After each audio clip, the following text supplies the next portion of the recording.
Bienvenue sur ma chaîne. Je suis heureuse de parler avec vous aujourd'hui d'une nouvelle émission qui s'appelle The Courtship, qui est présente sur les plateformes américaines et anglaises, je pense, qui sera bientôt présent en Europe. Je pense en France, puisque je parle en français. Donc ça s'adresse à un public francophone, qui s'appelle The Courtship. Moi, je trouvais que c'était hyper intéressant de parler de cette émission-là. Donc, je vais parler premièrement de quoi ça parle, de l'objet de l'émission. Deuxièmement, des spécificités de l'émission. Et troisièmement, de ce qu'elle nous apprend un peu sur la société dans laquelle on vit. Donc, c'est des choses que j'avais déjà parlé auparavant. Vous savez que ma chaîne, on parle vraiment de littérature, surtout de Jane Austen, qui est une de mes autrices préférées, des nouveaux codes amoureux au XXIe siècle, et de ce qu'on peut s'inspirer justement des époques où justement Jane Austen a écrit ses œuvres, donc fin 17e, fin, je dirais milieu du 18e, fin du 18e siècle. D'accord. Voilà, alors premièrement, l'émission, de quoi ça parle? Alors, on reprend un peu les codes de Bridgerton, de l'émission un peu Bridgerton. Donc, Bridgerton, c'était une émission anglo-américaine. Donc, on avait une réalisatrice, une productrice, Shonda Rhimes, qui est américaine, mais on avait un cast qui était, une distribution qui était à la fois américaine et à la fois anglaise. Donc pour The Courtship, c'est un peu pareil. Donc en premier lieu, moi je pensais que c'était vraiment une émission anglophone, mais pas du tout. Enfin britannique du moins, mais pas du tout parce que l'actrice, enfin l'actrice, pas vraiment l'actrice, mais c'est fait un peu comme une télé-réalité, hein. Donc la femme qui est au centre justement de cette émission. Elle est américaine. Donc moi, je pensais que c'était vraiment anglophone. Donc on est comme ça encore dans une production un peu hybride comme dans Bridgerton. Et ça parle de ces jeunes femmes de 26 ans qui a du mal justement à trouver une personne qu'elle pourrait aimer. Voilà, elle a envie de se marier, elle trouve personne, etc. Donc elle a décidé de faire cette émission et en fait elle a environ 20-30 prétendants qui vont se présenter à elle et qui vont essayer de la courtiser. Donc on reprend encore les codes, comme je vous avais dit, des livres anciens que j'aime tant, de la littérature précédente, où on avait justement ces codes de la cour. On courtisait une femme, c'était quelque chose de très particulier. Et tout ce qui était de l'ordre de la cour et de ce qu'on appelle, aujourd'hui on va appeler ça dating, mais ça correspond pas vraiment, mais tout ce qui est de sorte avant le mariage, c'était avec un but, c'est se marier. Donc ça, j'en parlerai à la fin du podcast, à la fin de la vidéo, parce que ça reflète un peu ce qui se passe au niveau de nos sociétés. Mais pour revenir au niveau de l'émission, donc voilà, elle a 20-30 prétendants, et le premier épisode qui a été diffusé au début de cette semaine, on a découvert justement son univers. Donc elle a ses parents qui l'accompagnent, ses meilleurs amis, qui suivent un peu le processus. Et justement, elle commençait à connaître, donc on avait une description très très brève des prétendants, et on commençait un peu à connaître, voilà, qu'est-ce qu'ils font, pourquoi ils sont intéressés, pourquoi ils veulent rester justement dans l'émission, pourquoi ils veulent conquérir son cœur. Et elle essayait un peu de comme ça évaluer un peu leur caractère, mais c'était extrêmement bref. Donc elle a fait quelques choix et je crois qu'il restait une quinzaine de prétendants qui étaient prêts justement à montrer leur qualité, à montrer qu'ils étaient prêts à la rendre heureuse, à vouloir justement s'engager avec elle, se fiancer, se marier. Donc c'était ça. En tout cas, le premier épisode nous montrait ça. Euh, donc encore une fois, cette émission s'inscrit dans un peu toutes les émissions qu'on connaît maintenant. Je vais en parler aussi un peu à la fin, mais comme Love is Blind ou The One qui était présent sur Netflix, où on avait quand même des personnes qui sont là pour un seul et même but. Donc Love is Blind, c'est des gens qui veulent se marier, donc ils sont là, ils font cette émission. Et on essaye un peu, même s'il y a quelques brebis galeuses, on l'a vu dans la saison 2, on essaie un peu de rejeter les personnes qui ne... Pas de rejeter, mais de mettre de côté les personnes qui n'ont pas ce but-là. The One sur Netflix, c'était un peu différent. C'était une série, c'était plus sur. J'en ai parlé un peu, mais c'était plus sur le sens. Ah, bah du coup, qu'est-ce que c'est vraiment The One? Est-ce qu'il y a The One? Et ça nous parlait plus de comment la technologie peut un peu s'immerser un peu dans notre vie amoureuse et notre vie amicale, mais surtout amoureuse, et comment elle a des effets assez pernicieux, et comment les idées de avoir le bon, la personne, etc., peut parfois nous porter préjudice. C'était plus sur ça.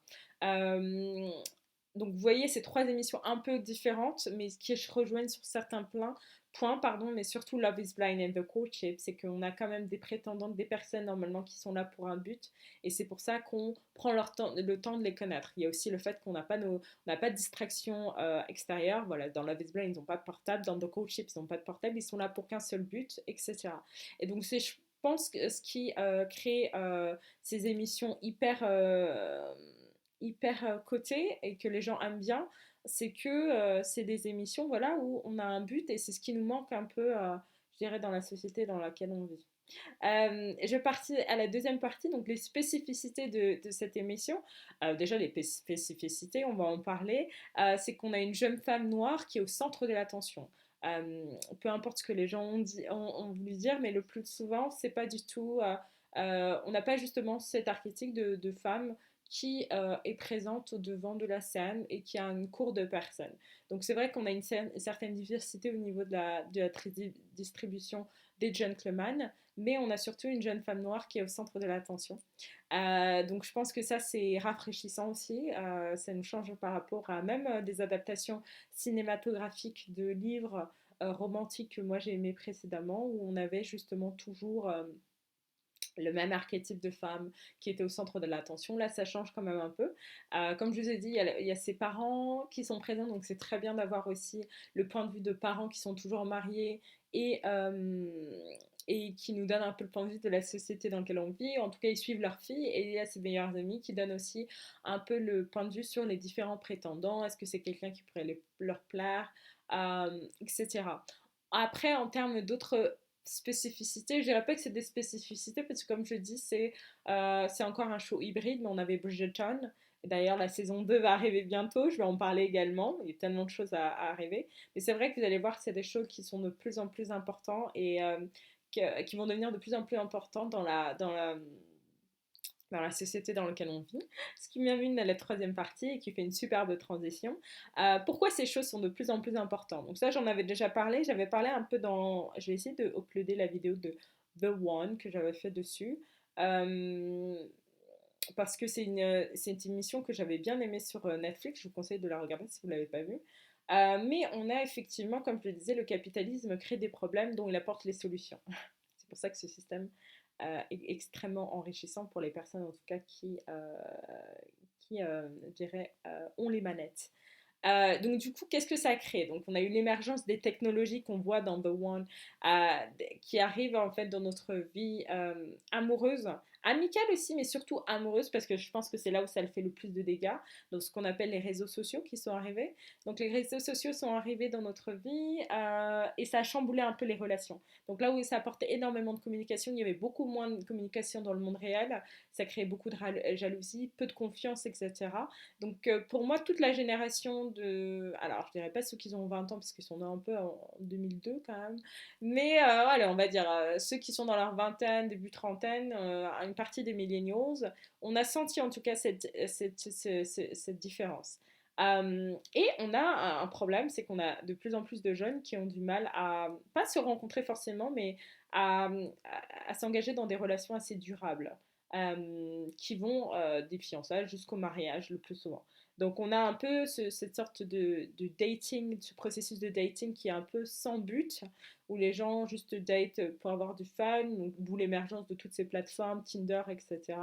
Mais pour ceux qui veulent vraiment s'engager ou autre, je pense qu'il n'y a pas beaucoup de place. Et d'ailleurs, cette jeune femme, moi ce qui m'a étonnée, c'est que ses deux parents étaient mariés depuis une quarantaine d'années, 45 ans, etc. Et qu'elle, elle était jeune et sa mère disait, bah à ton âge, moi j'avais déjà rencontré. Donc il y a cette difficulté qui est là, qu'on ne peut pas effacer, de ces jeunes qui ont de plus en plus de mal à trouver la personne qui pourrait les convenir. Et donc c'est pour ça que beaucoup de personnes se tournent vers Love is Blind, se tournent vers The Coaché, parce ils arrivent à créer ce lien qu'ils ne trouvent pas, qu'ils n'arrivent pas à créer dans la société dans laquelle on vit. Donc ça, c'est dû à pour moi toutes les technologies qui arrivent, un changement, etc. Et je pense que ça va être une nouvelle manière que les gens vont faire pour se rencontrer. Donc là, c'est vrai que c'est à créer pour quelques personnes. Il y a très très peu de personnes. C'est voilà, c'est par exemple dans des émissions comme ça, Love is Blind, où on choisit des personnes.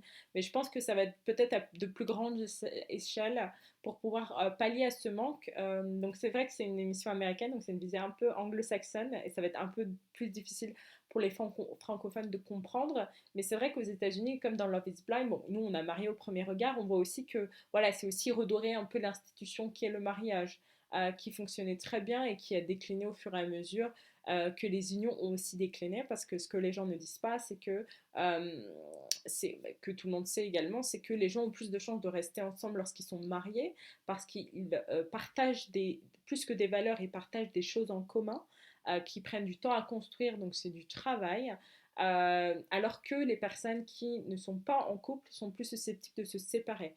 Et cette séparation provoque énormément de problèmes au niveau sociétal. Bon, je ne vais pas parler, mais des familles assez monoparentales, des femmes seules, des enfants parfois qui ne connaissent pas leurs parents, qui ne connaissent pas leur père. Même si avant ça existait, je pense qu'on peut voir que ça arrive dans plus de proportions aujourd'hui. Donc c'est pour ça que moi je suis hyper, enfin moi j'adore d'ailleurs Bridgerton, j'ai adoré. Donc ça, je ferai d'autres vidéos dessus. Il y a pas mal de choses qui arrivent. Il y a Bridgerton saison 2. Il y a aussi Sanditon saison 2. Rappelez-vous, j'ai fait sur cette chaîne et j'ai parlé de Sanditon. Donc je pense qu'on est beaucoup à avoir été extrêmement content de voir, à être extrêmement heureux de voir que la saison 2 arrive. Donc ça, c'est plutôt cool. Voilà, donc bien sûr, je vais en parler. En attendant The Courtship, je pense que ça va être disponible pour beaucoup de foyers européens, voilà, francophones également bientôt. Mais je pense que ça va être intéressant, donc je vais suivre au fur et à mesure les épisodes. Là, c'était l'épisode 1, c'était la présentation assez brève.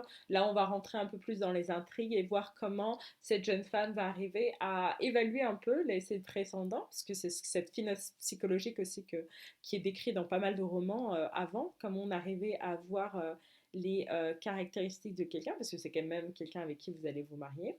Comment elle va arriver justement à évaluer ses prétendants et comment elle va arriver à, à gérer aussi la pression, hein, parce qu'on va vers des fiançailles, on va vers du mariage, et on va vers un engagement. Donc comment elle arrive à se débrouiller. Donc je suis assez impatiente de voir comment ça va se passer. En attendant, si vous avez apprécié la vidéo, vous pouvez mettre un pouce vers le haut et vous pouvez vous abonner. Ça me permettra de continuer justement à faire des vidéos et à fournir un maximum de contenu sur ces sujets qui m'intéressent. Voilà, merci, à bientôt.